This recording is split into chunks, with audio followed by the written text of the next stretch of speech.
Merci beaucoup, merci de ces éléments de présentation, merci de m'avoir invité et surtout merci d'être venu, car rien ne sert d'inviter quelqu'un si personne ne vient. Et je suis très sensible à cette présence massive.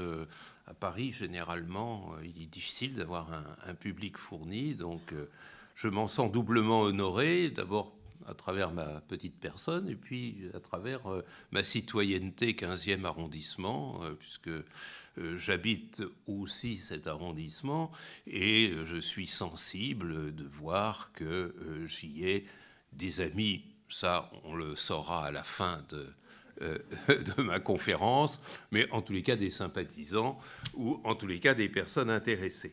Je vous demande d'excuser tout un tas de choses. J'ai des problèmes de gorge, j'ai des problèmes de nez, j'ai des problèmes de dents. Oui. Donc, si la machine tombe en panne, bah, c'est pas compliqué, vous composez le 15 et les choses entreront dans l'ordre.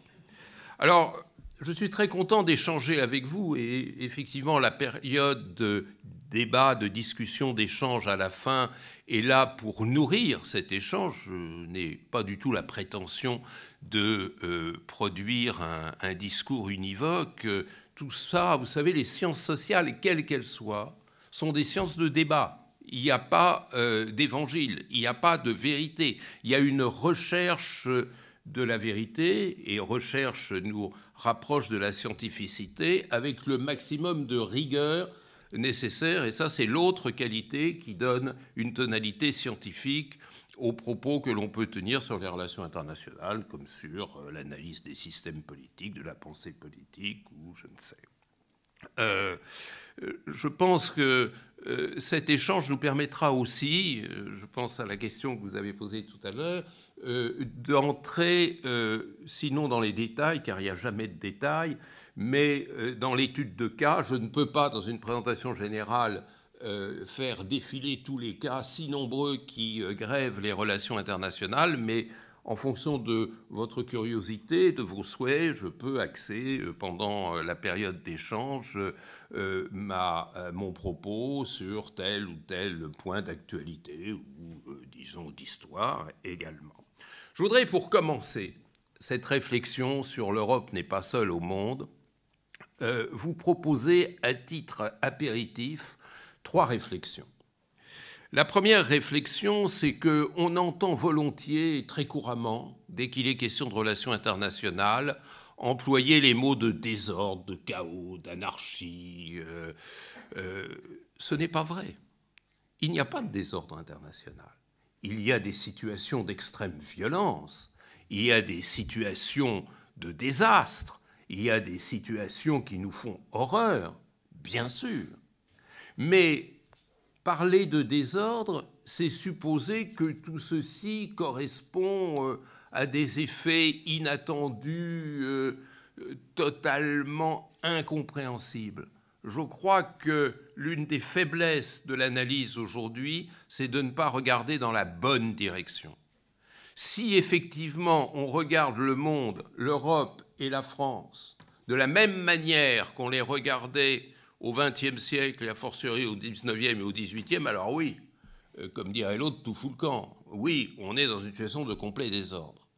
Mais si on fait l'effort d'introduire les paramètres du nouveau monde, ce que je vous présenterai dans un instant, on s'aperçoit qu'il y a un ordre. Et que si cet ordre produit tant de violence, et Dieu sait si nous sommes au milieu de ce naufrage, c'est parce qu'on ne sait pas justement interpréter cette violence et que l'on postule facilement, trop facilement, que tout ça c'est parce qu'il y a du désordre. Non, c'est parce qu'il y a un ordre que l'on ne veut pas connaître, sur lequel on ne veut pas travailler et avec lequel on ne veut pas composer. Ma deuxième réflexion, c'est aussi une gentille, aimable critique que je fais à beaucoup de mes collègues et beaucoup d'observateurs et de commentateurs. Il y a en ce moment un engouement pour l'idée de retour. Retour de la guerre, comme si elle n'était jamais partie. Retour des nations, retour de la puissance, retour des États, retour de la guerre froide. Je me souviens cette chanson que chantait ma pauvre mère, j'attendrai le jour et la nuit, j'attendrai toujours ton retour. Comme ma gorge ne fonctionne pas, je ne vais pas vous la chanter. Mais c'est absurde. Il faut, mesdames et messieurs, bien comprendre que l'histoire offre des allées simples, jamais des allers-retours. Que jamais les figures nouvelles des relations internationales sont l'image ou le retour de séquences de situations qu'on a connues par le passé. Celles et ceux de ma génération se souviennent de ce qu'était la guerre froide, et le contexte de la guerre froide n'avait absolument rien à voir, ni sur le plan technologique, ni sur le plan économique, ni sur le plan culturel, ni sur le plan social, ni sur le plan économique, politique, etc., avec la situation d'aujourd'hui. Donc parler de nouvelle guerre froide est stupide. Non seulement stupide, la stupidité, ça coûte pas cher. Elle devient coûteuse dès lors qu'elle inspire l'action. Et donc la pire des choses, et hélas, elle est couramment pratiquée, c'est de traiter les problèmes nouveaux avec les thérapies anciennes. Les relations internationales, ça me fait penser à un patient qui se rend chez son médecin, ce patient atteint d'une maladie que le médecin ne connaît pas, et au lieu d'avouer qu'il ne connaît pas ou de faire l'effort de la connaître, il fait comme si c'était une autre maladie. Il sort des ordonnances d'une thérapeutique qui non seulement ne guérit pas le nouveau mal, mais l'aggrave. Eh bien, on en est là en relations internationales. On traite les problèmes du monde comme il y a 50 ou 100 ans, donc on les aggrave. Et le troisième élément, et c'est l'objet de mon tout dernier livre, c'est de dire que l'on fait trop confiance à une connaissance prétendument objective. Les relations internationales, c'est des relations humaines. C'est des humains. Et la dictature de la géopolitique, mot que l'on emploie à tort et à travers et dans toutes les bouches des politiques, des journalistes, des analystes, mes confrères, est un mot, est une matière, est une substance perverse, parce qu'elle laisse penser que nous sommes, nous, humains, dépendants de la géographie telle qu'elle s'exprime dans les photos et les cartes que nous utilisons couramment. Mais je vous dirais simplement une chose pour vous mettre dans l'ambiance. Quand on regarde la carte de la frontière russo-ukrainienne, il est facile de dire inévitablement, il fallait que ça finisse comme ça. Mais imaginez qu'à la place de Poutine, il y ait eu au Kremlin Gorbatchev. Est-ce que vous pensez qu'il aurait lu les cartes de la même façon? Est-ce que vous pensez que les événements se seraient produits de la même façon? Pas du tout. Ça veut dire une chose très simple, et qui sera au cœur de cet exposé. C'est que l'action, avant d'être déterminée par je ne sais quelle structure préconstruite, elle est pensée. Elle est le résultat, je dirais, du raisonnement, mais aussi de l'affect, du ressentiment, de la frustration, de l'humiliation, de l'égocentrisme, de toute névrose obsessionnelle de ceux qui font le jeu international. Et aujourd'hui, tout le monde fait le jeu international. Eux, vous, moi, tout le monde. Et ce phénomène dont je reparlerai d'appropriation sociale de la vie internationale est un phénomène révolutionnaire. Et aujourd'hui, les sociétés courent plus vite que les politiques. Et dans cette course-poursuite, le politique est de plus en plus réactif et le social de plus en plus proactif. Si vous regardez les événements qui se sont produits depuis 30, 40, 50 ans et dont nous allons parler, ils sont plus d'extraction sociale que le résultat de choix politiques. Eh bien, il faut savoir traiter avec ça. Vous savez, il y a un ministre des Affaires étrangères, je ne dirai pas son nom parce que je l'aime bien et je ne veux pas ainsi le mettre en difficulté, qui une fois, j'avais invité à parler devant mes étudiants à Sciences Po, et il a eu cette phrase, moi qui m'a fait tomber de ma chaise, et depuis j'ai une coxalgie que je n'arrive pas à soigner, Il a dit que l'opinion publique et la société s'intéressent aux questions internationales, c'est aussi absurde que d'admettre la famille du patient en salle d'opération. Ben, justement, c'était comme ça du temps de Metternich et de son cher Kissinger, mais ce n'est plus du tout comme ça aujourd'hui. Alors, si ces précautions de départ ne vous dégoûtent pas, essayons d'entrer dans l'énigme. L'énigme, je vais vous dire en un mot, et c'est ce qui explique le choix de mon titre et du thème que je vous proposais.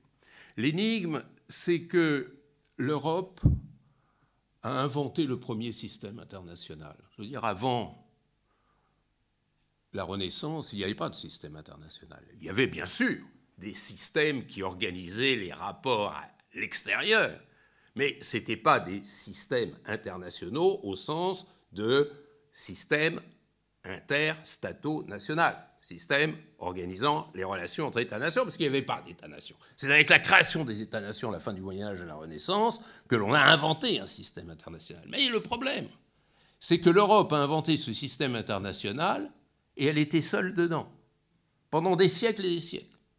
Et elle s'est habituée à penser les relations internationales comme si elle en était l'acteur exclusif.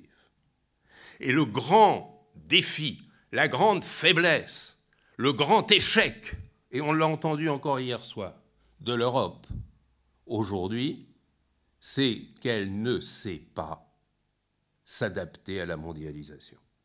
Elle ne sait pas s'adapter à l'autre.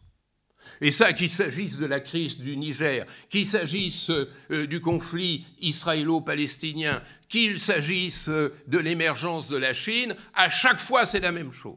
L'incapacité de l'Europe de construire l'altérité, puisque l'Europe est synonyme d'entre-soi. D'un entre-soi hyper conflictuel, on va le voir, mais d'un entre-soi qui rejetait les autres. Alors, quand j'étais étudiant, il n'y a pas si longtemps, qu'est-ce qui vous arrive? Quand j'étais étudiant, les autres, c'était la périphérie. Pas mal, hein? Voilà. L'Afrique, l'Asie, l'Amérique latine, c'était le périph'. Hein? Bon. Puis c'était le tiers-monde. Le tiers-monde, c'était le tiers-état du monde. C'est-à-dire ceux qui sont rien et qui veulent devenir tout. Voilà. C'est fini, ça. C'est fini. Ça plaît ou ça plaît pas, mais c'est fini. C'est fini. Et je vous fiche mon billet, si vous me permettez cette formule un peu triviale, que la fin du conflit russo-ukrainien a de bonnes chances d'être arbitrée par l'extra-européen. Et ce Sud global, dont on ne sait pas trop ce qu'il est et qui s'avance, eh bien, c'est peut-être l'image des nouvelles relations internationales. Alors, comment en est-on arrivé là? On va faire un peu d'histoire, rassurez-vous. Surtout, ne vous endormez pas pendant ces premières minutes, ça va très vite passer, mais il faut tout situer dans le temps. L'histoire ne se répète pas, mais l'histoire explique les différences, justement, et explique les processus génétiques. Alors, je vais vous emmener à la fin du XVIe siècle. À la fin du XVIe siècle, il y avait une dame en Angleterre qui était enceinte. Elle était enceinte et elle apprend par la BBC que... Oui, non, peut-être pas par comme ça. Ouais. Elle apprend que une invincible armada est montée par le roi Philippe d'Espagne pour venir envahir son pays, l'Angleterre. Elle était terrorisée, cette pauvre femme, terrorisée. Et tellement terrorisée qu'elle a accouché prématurément. Très prématurément. L'enfant a failli mourir. Et cet enfant, c'est le grand philosophe anglais Thomas Hobbes, celui qui est l'inventeur de notre philosophie politique moderne, l'inventeur de la théorie de l'État. Et je vais vous montrer de la théorie des relations internationales. Et les psychanalystes interrogés disent « mais l'obsession sécuritaire de Hobbes Et donc, la construction de la théorie de l'État sur l'idée et le postulat de sécurité vient de là. D'autant que, pauvre bébé, il avait à peine 2 ans, nouveau drame, son père quitte le foyer, on ne sait pas où il va. Et cette pauvre femme qui avait déjà tant souffert pendant sa grossesse a à nouveau à affronter un problème absolument énorme. La famille Hobbes n'était pas riche. Et puis, Hobbes a 30 ans et se déclenche en Europe une guerre novatrice, la première des guerres modernes, terriblement sanglante, la guerre de 30 ans, 1618-1648.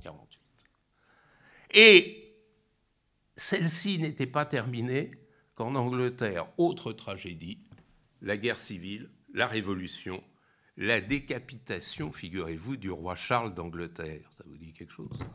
C'est pas le même. Bon.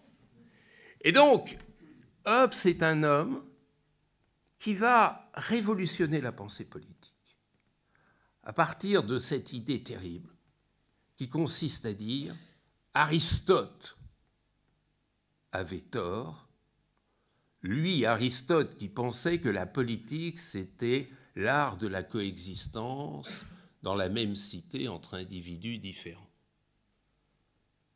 Et Hobbes dit, c'est pas ça la politique, c'est pas assurer la coexistence. La politique, c'est assurer la sécurité. C'est une révolution conceptuelle, philosophique énorme. Et l'invention de l'État va se faire par ce transfert de l'idée de coexistence à l'idée de sécurité. Mesdames et messieurs, le profil de Gérald Darmanin apparaît à l'horizon. L'État n'a pas assuré la coexistence entre gens différents, mais a assuré la sécurité. Et comment va-t-il assurer la sécurité? C'est le fameux pacte social hobbesien, vous vous souvenez tous de votre classe de philo, c'est-à-dire, moi, individu, j'abandonne une part de ma liberté entre les mains du souverain qui, en échange, me protège. Ça veut dire quoi, ça? Ça veut dire que si vous voulez une vraie protection, alors il faut qu'il y ait une vraie souveraineté. Vous voyez que les choses n'ont pas beaucoup évolué dans la façon de penser. Et donc, le souverain, parce qu'il est souverain, il est garant de la sécurité. Ah oui, mais il y a une chose à laquelle personne n'avait pensé, et dont va s'emparer Hobbes, consiste à dire, ben oui, mais si le monde est désormais, c'était pas comme ça avant, fait d'une juxtaposition de souverains, et que les souverains sont en désaccord entre eux, comment ils vont régler leurs différends? Vous avez une idée? La guerre, exactement. Mesdames et messieurs, à 19h32, je vous dis la chose la pire qui soit. C'est que notre histoire européenne a inventé la fonctionnalité de la guerre. Je ne dis pas à inventer la guerre existe partout. Mais à inventer cette modélisation qui fait de la guerre l'instrument utile, même indispensable du jeu international. À tel point que dans notre tradition, et seulement dans notre tradition européenne, la paix n'a jamais été définie autrement qu'en étant la non-guerre. La non-guerre.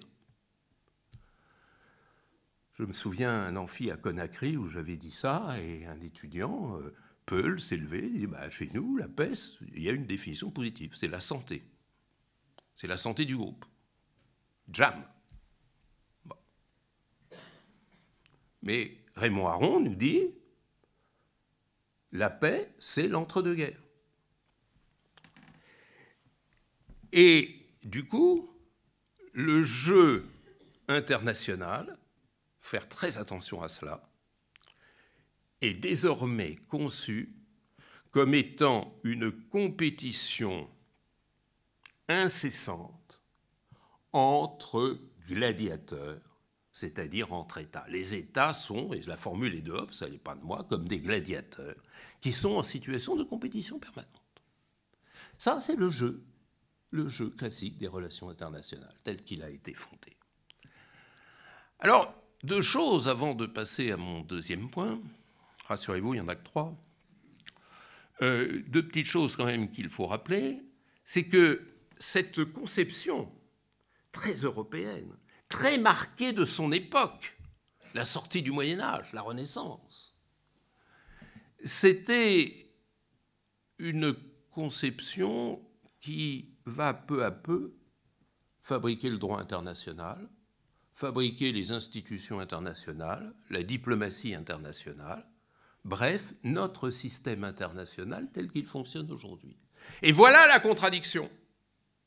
Nous avons universalisé un système international que nous avons taillé à la Renaissance à notre dimension. Et la deuxième chose qu'il faut avoir en tête, parce que c'est là que tout va basculer, c'est que l'Europe était composée, à partir de la Renaissance, d'une dizaine de royaumes, un empire et quelques royaumes, mais qui étaient issus de la même histoire, qui parlaient pratiquement la même langue. Le français était la langue de la diplomatie européenne. Vous savez que Metternich n'a fait qu'une faute et demie à la dictée de Mérimée, là où l'empereur Napoléon III, je ne vous raconte pas le nombre de fautes qu'il a faites. Ils étaient en gros de même religion, même si il y a eu l'effet de la Réforme, mais la Réforme appartenait à la même grammaire théologique. Et c'était surtout très liés familialement. Ils se mariaient entre eux, à tel point qu'à la fin, regardez les tableaux de Goya ou de Velázquez et vous voyez très exactement ce que valait ce système européen. Donc, ce que je voudrais vous faire passer, c'est que la guerre était une sorte de tournoi consensuel. On se comprenait. On pouvait se détester, on pouvait s'opposer, on pouvait rivaliser, mais on se comprenait. Après, il a fallu se définir par rapport au monde. Alors ça s'est fait en deux étapes, et ça c'est très intéressant pour comprendre les problèmes actuels. La première étape, ça a été l'Amérique du Nord. Cette Amérique du Nord qui va sortir de l'espace européen, essentiellement britannique, comme vous le savez, à la fin du XVIIIe siècle, et qui, c'est très intéressant, à l'époque des premiers présidents considéraient que justement ce système européen c'était pas le leur. Toute la légende états-unienne part du Mayflower, rappelez-vous, ce bateau de pèlerins qui quittait l'Angleterre pour aller construire la cité de Dieu sur d'autres terres, donc avec la conviction que le système dont il sortait était mauvais. Et quand, en 1823, le président américain Monroe expose sa fameuse doctrine, la doctrine Monroe, c'était de dire « nous, c'est nous et eux, c'est eux.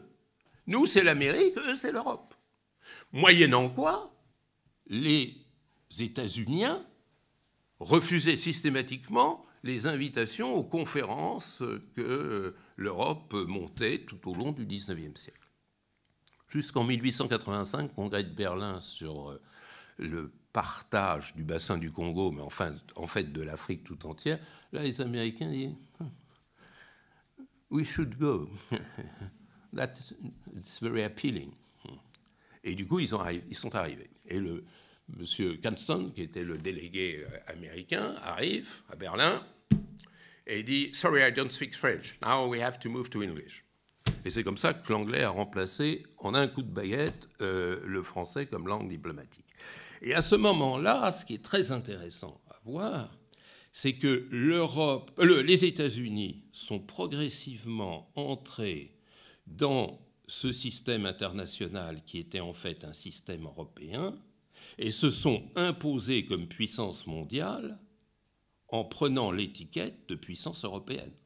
C'est en étant sur le sol européen et en agissant sur le sol européen, 1917, Première Guerre mondiale, ensuite Seconde Guerre mondiale, ensuite l'OTAN, c'est en s'européanisant que les États-Unis sont entrés dans un système international qui est devenu euro-américain. Mais maintenant, et ça c'est ma deuxième partie, tout ça, mesdames et messieurs, c'est fini. C'est fini. Je me permets de boire un coup. C'est fini et on ne veut pas le dire. Et du coup, nous vivons dans un système complètement schizophrénique. C'est-à-dire que, en fait, d'un système international, il y en a deux.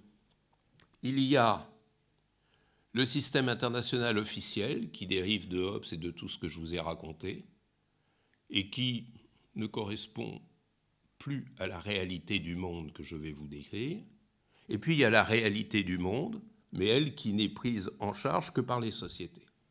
Eh bien ce hiatus incroyable, il est à la base même des tensions internationales que nous connaissons aujourd'hui. Alors qu'est-ce qui s'est passé ? Qu'est-ce qui a fait que ce système produit par les Européens ne pouvait plus fonctionner ? Trois ruptures dont on nous supplie de ne pas parler. Et je pèse mes mots, mesdames et messieurs. Vous savez, on ne peut pas toujours dire tout ce qu'on dit, tout ce qu'on pense. Mais moi, à mon âge, qu'est-ce que je risque ? La première grande rupture, c'est la décolonisation. La décolonisation, elle a commencé dès 1946, indépendance des Philippines, dès le lendemain de la Seconde Guerre mondiale. Et là, le processus de décolonisation a inventé quelque chose d'absolument ahurissant. On entendait d'ailleurs Hobbes se retourner dans sa tombe, c'est terrible. La décolonisation a démontré que désormais, le faible gagnait sur le fort. J'avais 4 ans au moment de Dien Bien Phu, je m'en souviens comme si c'était hier. J'avais 12 ans au moment de l'indépendance de l'Algérie, je m'en souviens comme si c'était hier. C'est-à-dire cette incompréhension. Comment se fait-il que le plus puissant soit mis en déroute par le plus faible ?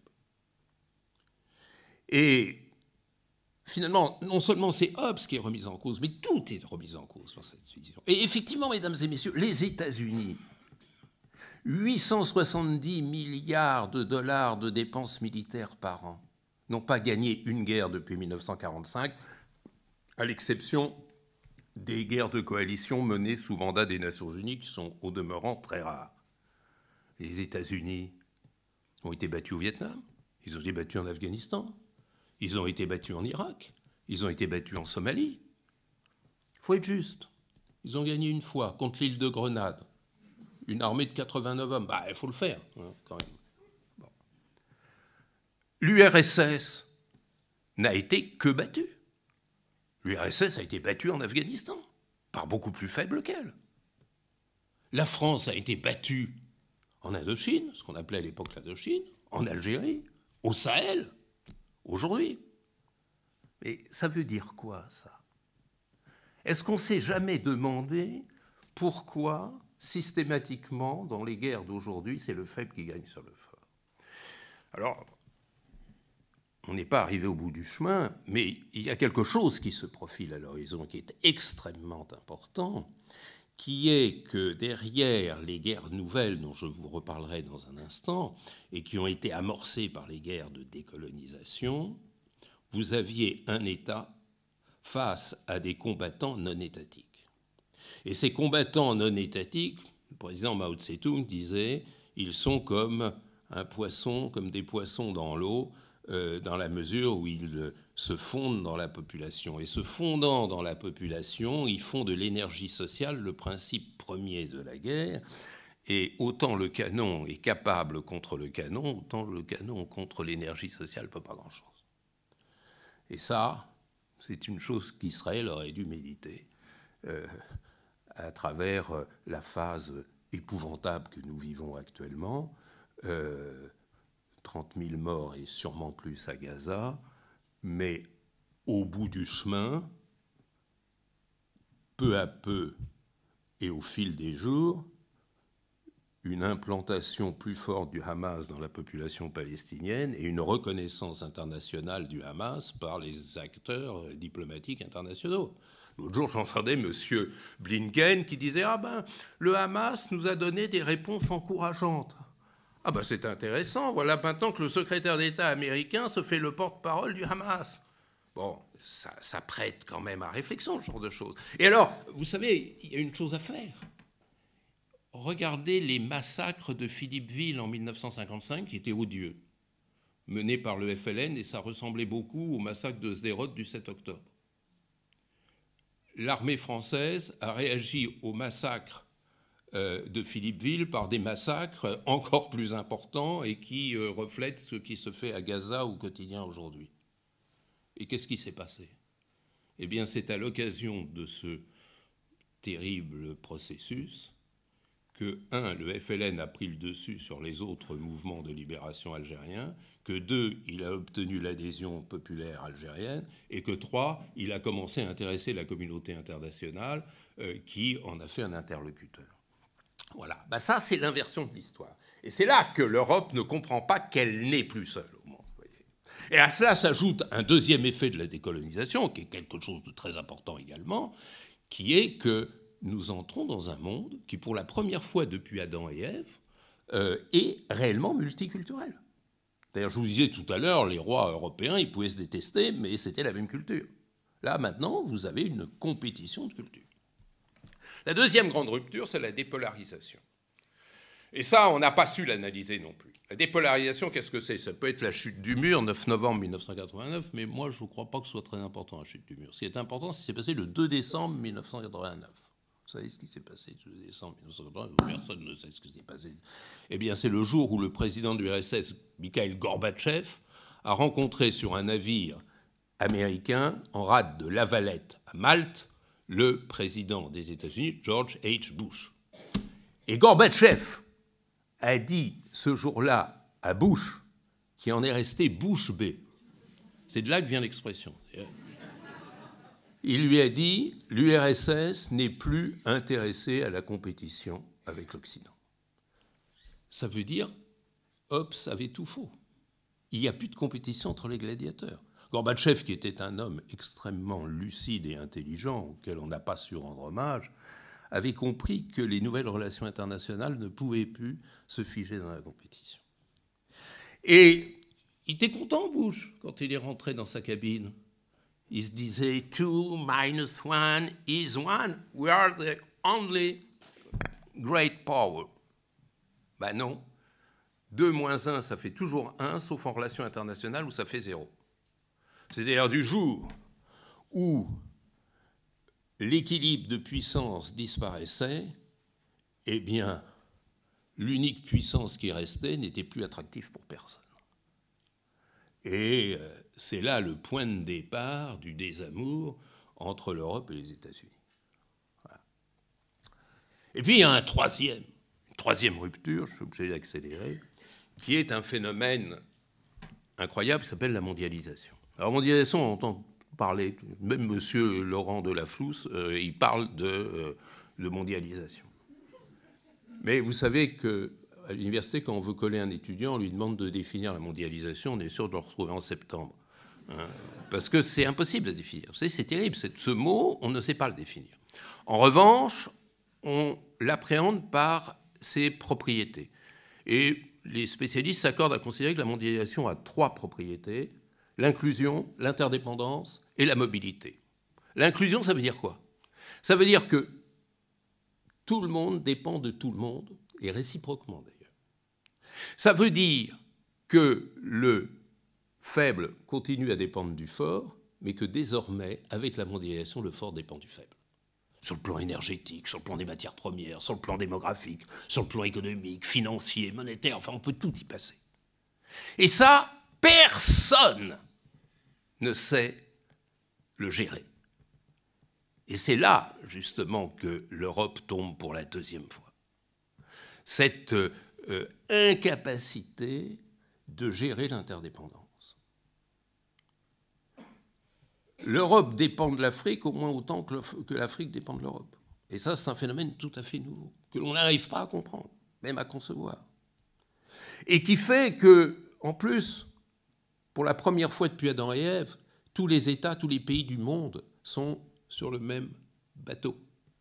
Monde unique, sauf peut-être les Palestiniens.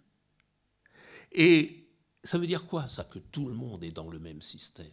Ça veut dire que dans le même système international coexistent des Centrafricains, PIB par an et par habitant $660, et des Luxembourgeois, PIB par an et par habitant $120 000. Ça veut dire quoi? Ça veut dire, mesdames et messieurs, et ça je vous le dis à 8h moins 10, c'est un c'est vraiment un élément fondamental. Dans l'avenir des relations internationales, ce n'est plus tellement le nombre des missiles qui compte, mais la pression des enjeux sociaux. C'est-à-dire que les tensions sociales dans le monde sont telles qu'elles sont à mettre en position prioritaire sur l'agenda international. D'autre part, inclusion, interdépendance, mais enfin mobilité. C'est-à-dire que l'ordre international que les Européens ont inventé à la fin du Moyen-Âge, que je décrivais tout à l'heure avec Hobbes, c'était un ordre statique, territorial, territorialisé. D'ailleurs, État et statisme, c'est la même racine, c'est le même mot latin.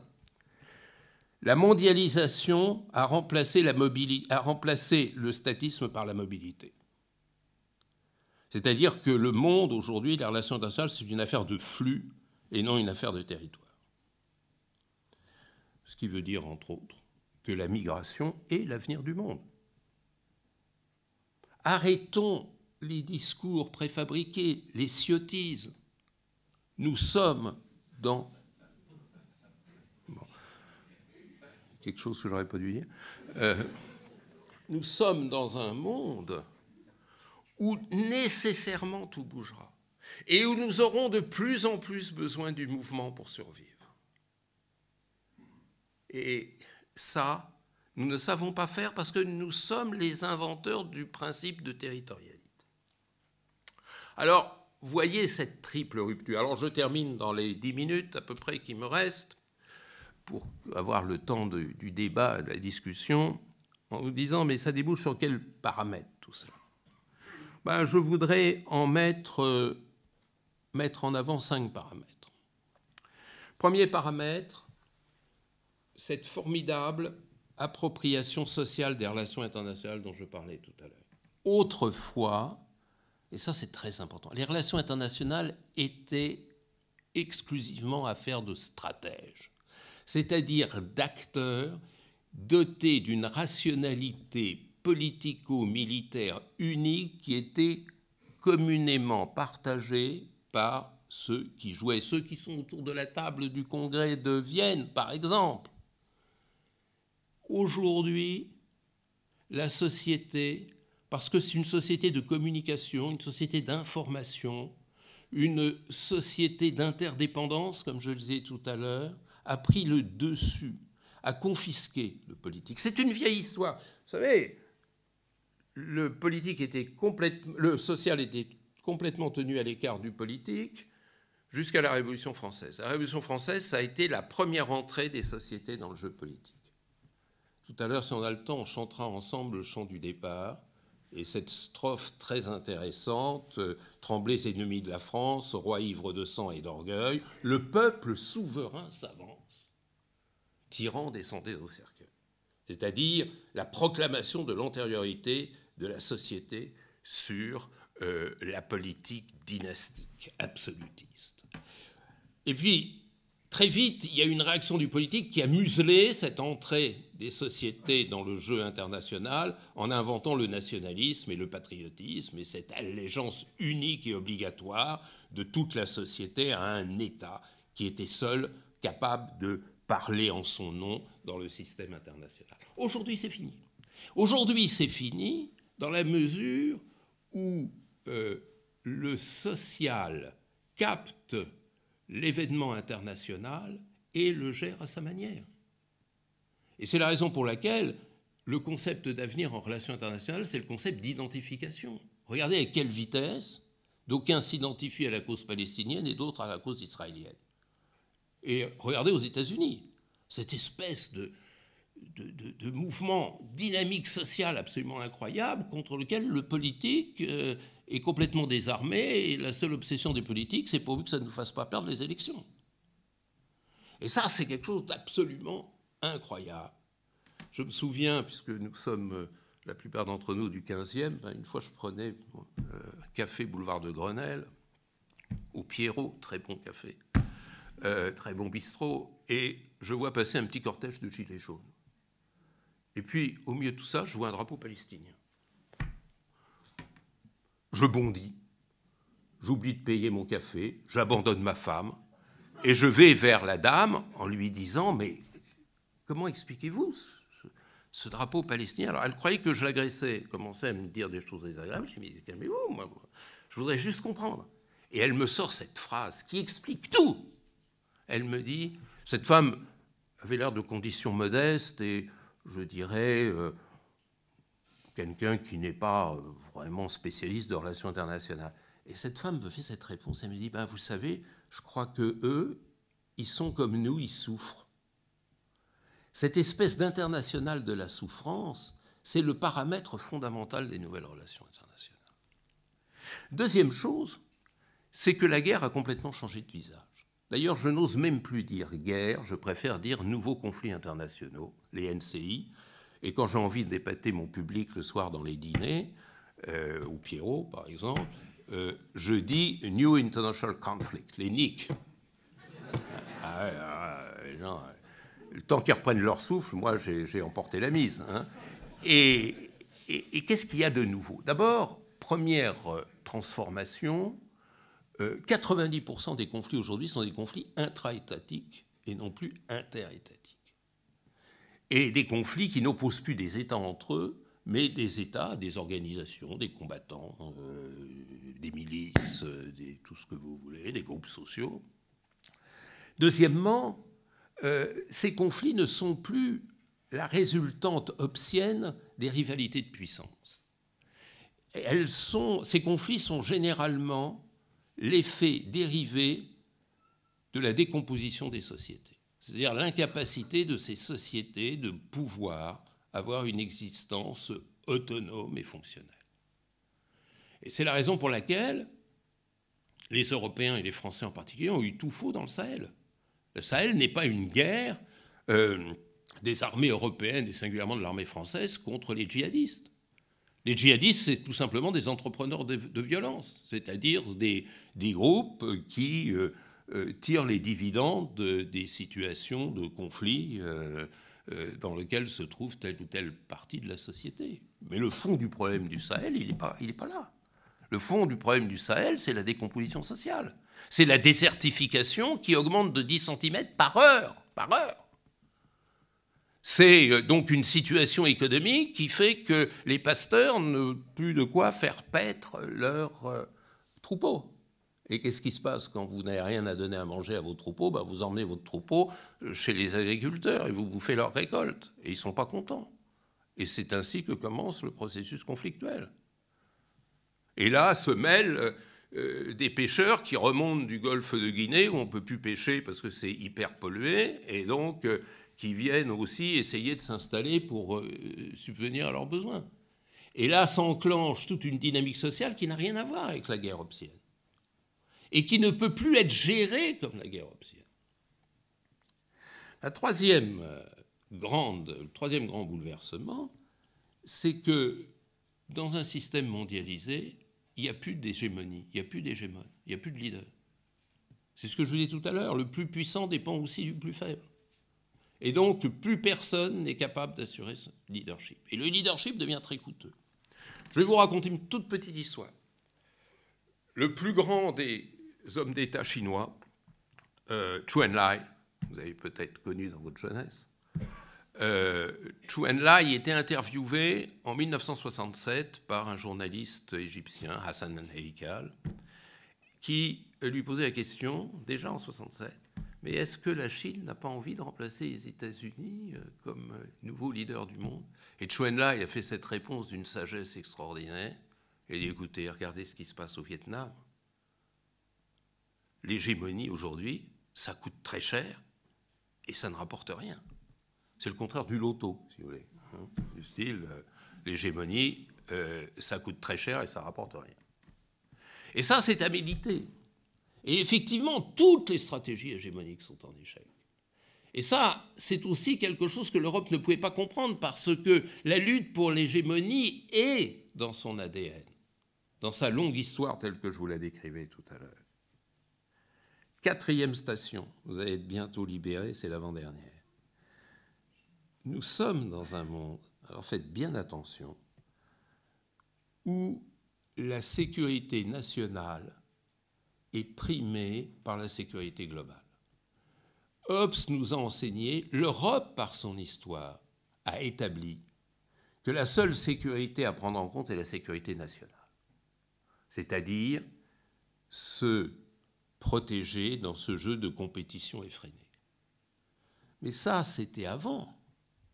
Aujourd'hui, toute sécurité nationale est l'otage de ces logiques d'interdépendance dont je parlais tout à l'heure, et il n'y a pas de sécurité nationale possible si elle n'est précédée d'une sécurité globale assurée et consolidée. Comment voulez-vous que la France soit en sécurité si l'insécurité climatique va en s'aggravant? Comment voulez-vous que la France soit en sécurité si l'insécurité sanitaire va en s'aggravant? Comment voulez-vous que la France soit en sécurité si l'insécurité alimentaire va en s'aggravant? Comment voulez-vous que la France soit en sécurité si l'insécurité économique globale va en s'aggravant? C'est-à-dire que si vous n'aménagez pas le système avant l'unité, eh bien vous pourrez faire tout ce que vous voulez pour protéger l'unité, elle sera de plus en plus vulnérable. C'est la raison pour laquelle le nationalisme est trompeur. Le nationalisme ne résout rien, précisément parce que le défi auquel nous avons à faire face est un défi global et qu'il faut savoir gérer cette globalité. Alors, pendant cette crise grave de l'agriculture, des agriculteurs, dont on partage l'angoisse facilement compréhensible, quelqu'un, et le pire c'est que je crois que ça a été mon étudiant, a sorti l'idée d'une souveraineté alimentaire française. Ah, j'ai failli aller me coucher quand j'ai entendu ça. D'accord, souveraineté alimentaire française.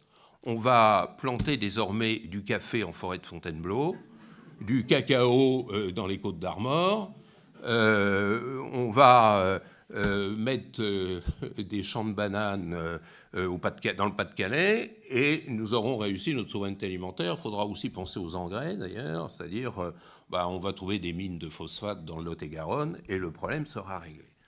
Non mais attendez, il faut arrêter de fumer sa moquette. Il faut comprendre dans quel monde nous sommes. Nous sommes dans un monde d'interdépendance. Et c'est ça que l'Europe ne comprend pas. Et enfin, je terminerai là-dessus, 5e axe, nous sommes dans un monde de subjectivité. C'est-à-dire, tout le monde ne pense pas forcément comme les habitants du 15e arrondissement.